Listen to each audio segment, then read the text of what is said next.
नए कपड़े नहीं खरीदे, एक पूरा घर था जो लड़ रहा था कि हम किसी तरह से इस बच्चे को डॉक्टर बनाएंगे। फिर उसे पता चलता है कि उसके बगल में जो बच्चा बैठा था उसके पास तो पूरा पेपर था। क्यों? क्योंकि बगल वाले बच्चे के पिताजी अमीर थे, पेपर खरीद लाए थे, करोड़ रुपए दे दिया। ये समझ में नहीं आता इन्हें पेपर कराने के लिए दिया गया या लीक कराने के लिए। एनटीए को दिया गया, नेशनल टेस्टिंग एजेंसी, उसका नाम होना चाहिए नेवर ट्रस्टेबल एजेंसी।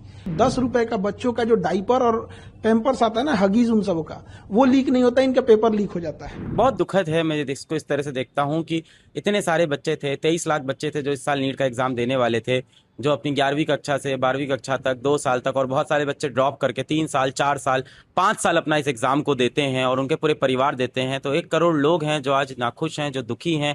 वो बच्चे ने पिछले 2-3 साल ना कोई फंक्शन अटेंड किया है, ना कोई पार्टी गया है, ना कोई मौज मस्ती की है। हो सकता हो उसकी माँ ने गहने बेचे हों उसकी किताब खरीदने के लिए, हो सकता हो पिता ने नए कपड़े नहीं खरीदे हों। एक पूरा घर था जो लड़ रहा था कि हम किसी तरह से इस बच्चे को डॉक्टर बनाएंगे। और अचानक से क्या होता है कि वो बच्चा पेपर देने जाता है, खुश होकर आता है, बोलता है मेरे 600 नंबर आ रहे हैं 720 में से, मैं सरकारी कॉलेज मिल जाएगा।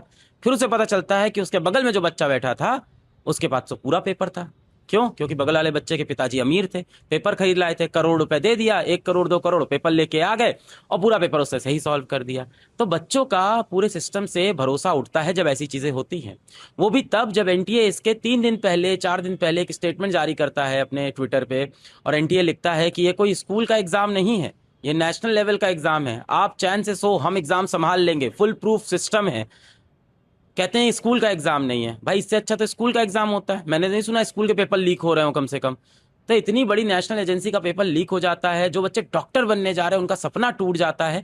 अब बच्चे सोचिए कितना मेंटल प्रेशर में होंगे। 3 साल 4 साल इस एग्जाम की तैयारी की और जाके पेपर दे के आए, पेपर अच्छा हो गया, आप सोच रहे थे रिजल्ट आएगा, उम्मीद थी। अब एनटीए आज बोलता है ये पेपर कैंसिल, तुम्हारी उम्मीदें कैंसिल, बेटा चलो वापस से पढ़ाई करो। कितने बच्चे थे जो मजदूरी करते हैं, हम से पढ़ते हुए बहुत से बच्चे होते हैं जो खेतों में मजदूरी करते हैं, दुकान में काम करते हैं, घर घर में काम करते हैं, साथ में नीट की तैयारी करते हैं, किसी तरह से समय निकाल के तैयारी कर रहे थे। अब वापस वो अपने काम पे चले गए होंगे, पैसा कमा रहे होंगे, घर में कोई बीमार होगा, वापस आके फिर से पढ़ाई करनी है। बहुत सारे बच्चों का सपना यहाँ से टूट जाएगा। तो ये बहुत दुखद है। एनटीए बोलता है हम इस चीज की जिम्मेदारी लेते हैं, तो जिम्मेदारी तो एनटीए लेगा ना, आके पुतिन साहब थोड़ी जिम्मेदारी लेंगे। और जिम्मेदारी लेने से क्या चीज बदलाव होगी? ये जो नीट पेपर हुआ है, ये लाखों बच्चों के जीवन के साथ खिलवाड़ है, उनका कॉन्फिडेंस तोड़ा जा रहा है। और सबसे दुर्भाग्यवश क्या है बात पता है, 2 साल पहले 2024 में भी सेम घटनाएं हुई थी।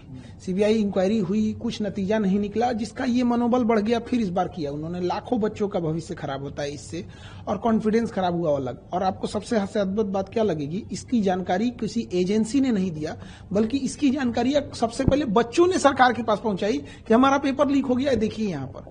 गवर्नमेंट की जो एजेंसी है उन्हें ये पता चलना चाहिए यहाँ पे। तो हमने जो एजेंसी को दे रखा है ये पेपर लीक, ये एग्जाम कराने के लिए, ये समझ में नहीं आता इन्हें पेपर कराने के लिए दिया गया या लीक कराने के लिए। एनटीए को दिया गया, नेशनल टेस्टिंग एजेंसी, उसका नाम होना चाहिए नेवर ट्रस्टेबल एजेंसी। मतलब आप समझिए 10 रुपए का बच्चों का जो डाइपर और पैम्पर्स आता है ना, हगीज उन सब का, वो लीक नहीं होता, इनका पेपर लीक हो जाता है। इतना घटिया इन लोग की व्यवस्था है। और इसकी जांच किसको देंगे? सीबीआई को। सीबीआई कब कौन से नतीजे पे बढ़िया से उतरेगी एग्जाम से, कहां जाएगा बच्चों का, ये हम बता रहे हैं। अगर ये सीबीआई को गया ना, बच्चों का एमबीबीएस कंप्लीट होगा, तब तक इनकी जांच चलती रहेगी।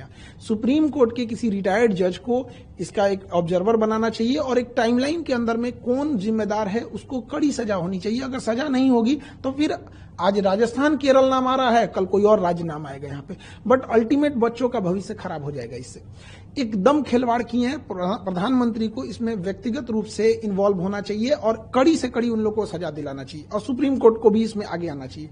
देखिए इसमें लॉस कहां होगा, जब कभी भी हिस्ट्री उठा के देखिए, जब भी पेपर लीक होता है तो अगला जो पेपर होता है वो एजेंसी दुश्मनी करके बनाती है। 2024 में पेपर लीक हुआ नीट का, उसके बाद क्या हुआ, बच्चों के जान निकाल दिया गया, इतना टफ बनाया। 1997 में 1997 में लखनऊ से होता क्या है, आईआईटी जेईई का पेपर लीक होता है, उसके बाद जो टफ बनाया, जान निकाल देता है बच्चों का। 2015 में नीट ना होके एआईपीएमटी जब होता था, तो जब पेपर लीक हुआ था, उसके बाद इतना टफ बना देता है कि बच्चे अब डिप्रेशन में चले जाएंगे। यहाँ पे सोचिए उन बच्चों का क्या होगा जिनका 700 से प्लस नंबर आ रहा था, जिसका 650 आ रहा था। हर बच्चे का अपना एक स्ट्रेंथ होता है, कोई टॉपर होते हैं, कोई सिलेक्शन वाले होते हैं, कोई रैंकर्स होते हैं। तो जिनका सिलेक्शन इस बार हो रहा था, ऑफिशियल वेबसाइट से उन्होंने आंसर की मिला लिया था, अब बच्चे हम लोग के पास आ रहे हैं डिप्रेशन लेके। एक बच्चा था, इतना पढ़ने में